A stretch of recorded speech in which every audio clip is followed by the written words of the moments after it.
Kwagu'ł Bear Holding a Seal, Richard Hunt. This striking pole is called Kwagu'ł Bear Holding a Seal by the master carver Richard Hunt. He modeled it on a house post carved by his father Henry Hunt for the Kwagu'ł Big House at Thunderbird Park in Victoria.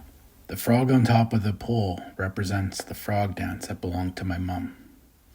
The Kwagu'ł Bear represents the dance of the animal kingdom from the forest and also the Hamatsa. The seal is of the same dance of the animal kingdom from the sea. To grasp this pole's significance, start with Richard Hunt's roots. Born in Yalis, Bay, a Kwakwa village off Vancouver Island, but lived in Fort Rupert, BC until moving to Victoria at age 2.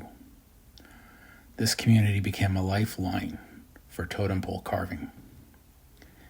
In the 19th century, colonial policies sought to erase Indigenous cultures. Children were forced into residential schools, severing ties to language and tradition. Totem carving, once taught through years of apprenticeship, nearly vanished as elders died without passing on their knowledge. The 1920s, an anthropologist wrote, totem poles are no longer being made because the government at the time outlawed potlatching, carving and culture. This art now belongs to the past. Another anthropologist concluded pole carving will probably die out with the death of remaining carvers. In reality, carving and culture didn't really die out, but rather went underground for a while.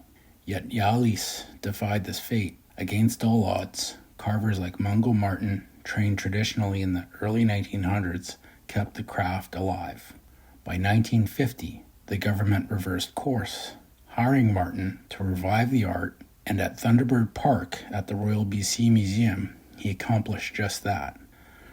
Richard Hunt feels that Thunderbird Park should be a national heritage site because this is where the culture was actually revived.